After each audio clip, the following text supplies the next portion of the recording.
Good morning, friends. Standard 9th, Unit number 6, Subject English, Unit number 6, The Night Train at Deoli.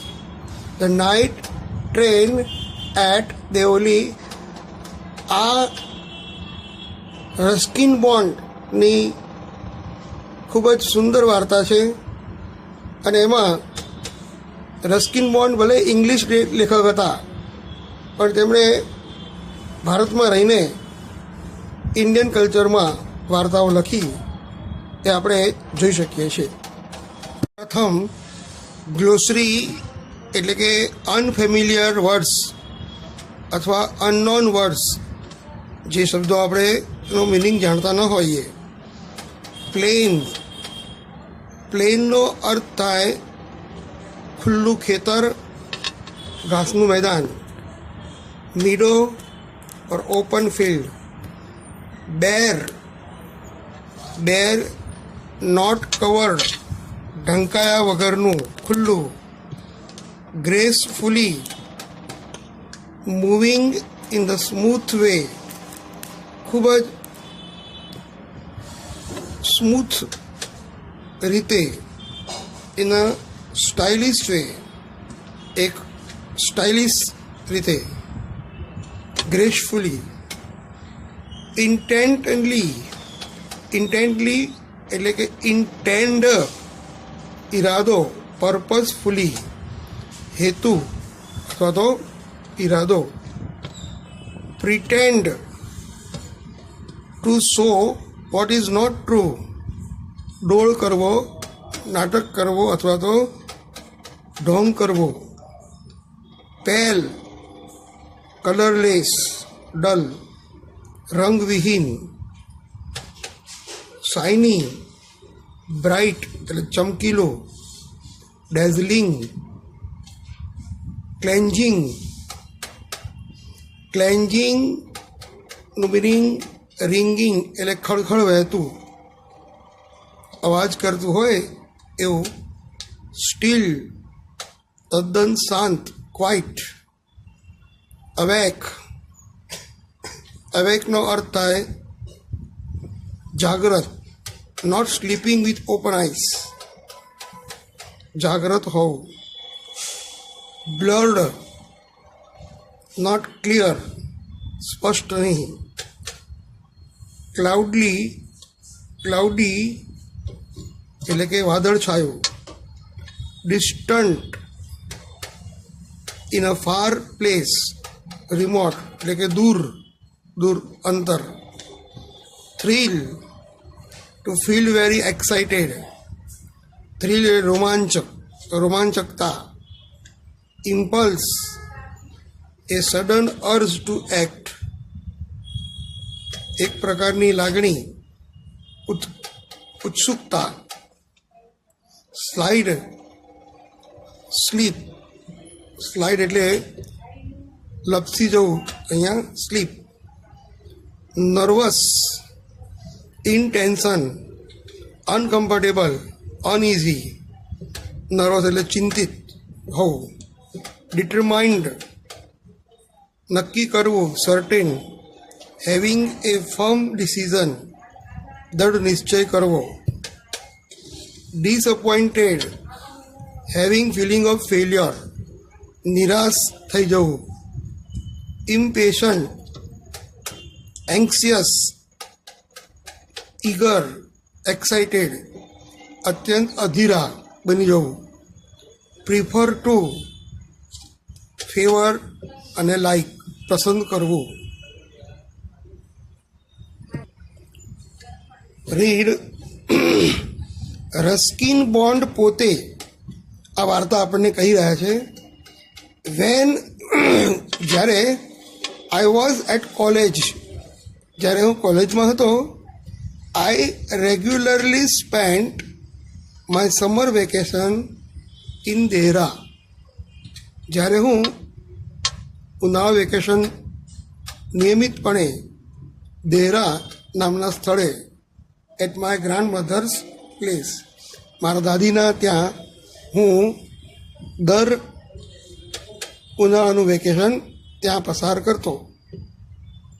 I would leave the plains early in the May. હું મેના શરૂઆતમાં હું ત્યાં મુસાફરી કરી અને એ મેદાનોમાં જતો. એન્ડ રિટર્ન લેટ ઇન જુલાઈ, અને જુલાઈમાં અંતમાં હું પાછો ફરતો. દેઓલી એક ગામનું નામ છે. Deoli was a small station. Deoli એક નાનકડું સ્ટેશન હતું about 50 kilometre from Dehra. દેહરાથી 50 kilometre દૂર આવેલું દેઓલી નામનું એક સ્ટેશન હતું. It was on the border of heavy જંગલ ઓફ ધ ઇન્ડિયન તેરાઈ. ભારતીય જે તેરાઈના જે જંગલો હતા, ભારે જંગલો હતા, એના બોર્ડર ઉપર આ સ્ટેશન હતું. આઈ ડિસાઇડેડ દેટ, મેં નક્કી કર્યું કે one day I would get off the train, કે હું એકવાર ટ્રેનમાં એટ દેઓલી નામના સ્ટેશને ઉતરીશ and spend the day there, અને એક આખો દિવસ ત્યાં પસાર કરીશ. આઈ વોઝ 18, મારી ઉંમર 18 વર્ષની હતી. વિઝિટિંગ માય ગ્રાન્ડ મધર, મારા દાદીને મળવા જતો. And the night train stopped at Deoli, અને આ રાતની ગાડી દેઓલી સ્ટેશને અટકતી, ઊભી રહેતી. A girl came down the platform selling baskets. એક છોકરી એ બાસ્કેટ વેચવા પ્લેટફોર્મ પર ઉતરી પડતી.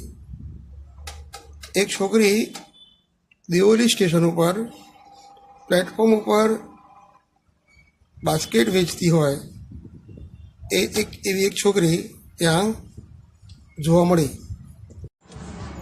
It was a cold morning, ઠંડીની સવાર હતી. And the girl had shawl across her shoulder. એ છોકરીના ખભા ઉપર એણે સોલ પહેરી હતી. હર ફીટ વેર બેર, તેના પગ ખુલ્લા હતા. And her clothes were old, એના કપડાં જૂના હતા. She was a young girl, તે એક યુવાન છોકરી હતી. વોકિંગ ગ્રેસફુલી ટુવર્ડ્સ મી, મારી તરફ એક છટાથી આવી રહી હતી. When she came to my window, જ્યારે તે મારી બારી ઉપર આવી. શી સ્ટોપ્ડ, તે અટકી. શી સો દેટ, તેણે મને બતાવ્યું કે I was looking at her intently, હું તેની સામું ઇરાદાપૂર્વક જોઈ રહ્યો છું. બટ એટ ફર્સ્ટ, પણ પ્રથમ દ્રષ્ટિએ, શી પ્રિટેન્ડ નોટ ટુ નોટિસ, તેણે આ ધ્યાન ન આપવાનો ઢોંગ કર્યો. એટલે લેખક એની સામે જોઈ રહ્યા હતા, એ પોતે એને ખબર નથી એવો ડોળ કરતી. શી હેડ અ પેલ સ્કિન, તેની જે ચામડી હતી એ અત્યંત ફિક્કી હતી. શાઇની બ્લેક હેર, એના વાળ ચમકતા હતા.